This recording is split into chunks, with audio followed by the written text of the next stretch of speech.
Dear audience, मैं assistant professor Nikhat Anjum आप सभी का वेलकम करती हूँ। बेईमानी है अतीत पर पछतावा करना। जो बीत चुका है उसको बार बार दोहराकर वर्तमान को नहीं सुधारा जा सकता। इसलिए काश ऐसा होता या काश वैसा होता में उलझने की बजाय जो प्रेजेंट में है उसको संभालने और सुधारने की कोशिश करें। हमारा फ्यूचर इस बात पर डिपेंड करता है कि हम अपने प्रेजेंट में क्या कर रहे हैं। ये स्टेटमेंट अपने आप में बहुत कुछ समेटे है। जिसने इसे समझ लिया उसका जीवन सरल हो गया। हम सब कभी ना कभी ये ज़रूर सोचते हैं कि अमुक व्यक्ति वैसा क्यों है और हम ऐसे क्यों हैं। ये भिन्नता सामाजिक, आर्थिक और वैचारिक रूप में किसी भी तरह की हो सकती है। इसका सबसे सरल उत्तर ये है कि हमारे द्वारा पास्ट में लिए गए फैसले और सिलेक्शन हमारे प्रेजेंट का निर्माण करते हैं। मसलन आम का बीज बोने पर निश्चित रूप से आम का ही पेड़ उगेगा। इसी तरह हमारे पास्ट के जो कर्म होते हैं और फैसले हमारे वर्तमान को प्रभावित करते हैं। दिलचस्प ये है कि ये फैसले किसी भी चीज़ के बारे में हो सकते हैं। जैसे आज आपका दफ्तर जाने का मन नहीं है तो आप फैसला करेंगे कि आज आप आराम करेंगे, या बरसों तक अपनी सेहत को नज़रअंदाज करने के बाद आप एक दिन तय करते हैं कि अब आप खुद पर ध्यान देना शुरू करेंगे। इन दोनों बातों में आपके फैसले का समान रूप से प्रभाव आप ही पर पड़ रहा है। पर कभी कभी कुछ ऐसे फैसले भी होते हैं जो हमारे जीवन पर दूरगामी प्रभाव डालते हैं। इसलिए यह बहुत ज़रूरी है कि जीवन में कोई कदम उठाने से पहले इस बात को समझने की कोशिश कर ली जाए कि आपके फ्यूचर पर उसका क्या इफ़ेक्ट पड़ने वाला है। काश ऐसा होता। अक्सर विपत्ति की घड़ी में जब कोई परेशानी आती है तब हम अपने जीवन का आकलन करने लगते हैं और सोचने लगते हैं अगर ऐसा नहीं किया होता तो जीवन शायद बेहतर होता, या अगर उस वक्त मैंने वो फ़ैसला नहीं लिया होता तो आज मैं ज़्यादा सुखी होता।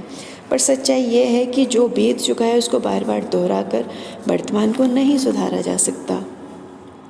करें स्वयं को तैयार। कभी कभी जीवन में कुछ ऐसा घटित हो जाता है जिसे आप देखते और समझते हुए भी स्वीकार नहीं करना चाहते।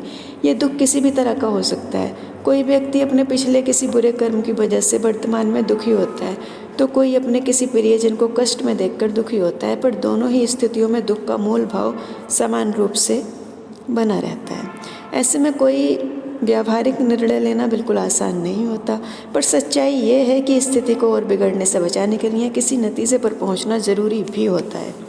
इसलिए ऐसी किसी कठिन स्थिति का सामना करने पर खुद से ईमानदारी से ये सवाल करें कि जिस वर्तमान में आप जी रहे हैं क्या आप उसमें खुश हैं, और जिन चुनौतियों से आप लड़ रहे हैं उनसे कब तक लड़ पाएंगे। या कहीं ऐसा तो नहीं कि आप हर संकट में स्थिति के लिए स्वयं को दोषी मानते हैं, और यदि सब ऐसे ही चलता रहा तो भविष्य में हालात सुधरने की क्या संभावनाएं हैं। जब आप ये सारे सवाल खुद से पूछने लगेंगे तो निश्चित रूप से स्वयं को कोई सही और व्यावहारिक फैसला लेने के लिए तैयार कर पाएंगे। पछतावा नहीं, सबक लें। ज़िंदगी में हमेशा सब हमारे चाहे अनुसार नहीं होता। कभी कभी हम कुछ फैसले भविष्य के प्रति बहुत आशावान होकर लेते हैं, और कभी कभी कुछ फैसले स्वार्थी बनकर ले लेते हैं, क्योंकि हम सोचते हैं कि मेरे इस फैसले से किसी और का क्या नुकसान होगा। उस समय हमें सिर्फ अपनी ही खुशी देख रहे होते हैं। पर जीवन हमें नित नए अनुभव देता है। कुछ लोग साथ छोड़ते हैं तो कुछ लोग साथ में जुड़ते हैं, और कभी कभी ऐसा भी होता है कि हमारे पास्ट के किसी स्वार्थ भरे फैसले का खामियाजा वर्तमान में हमसे जुड़े लोगों को भी भुगतना पड़ता है। ऐसे में पश्चाताप और गिलानी जीवन को और दूभर बना देते हैं। पर यदि तब भी संभल जाया जाए और अपनी पुरानी गलतियों को सुधार लिया जाए तो उनसे सबक लेकर वर्तमान को बेहतर बनाया जा सकता है।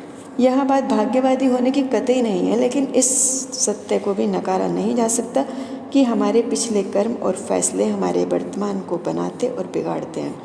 इसलिए बेहतर है कि कोई गलती हो जाने पर उससे सबक लिया जाए, ना कि उसे दोहराया जाए या फिर उस पर पछतावा किया जाए।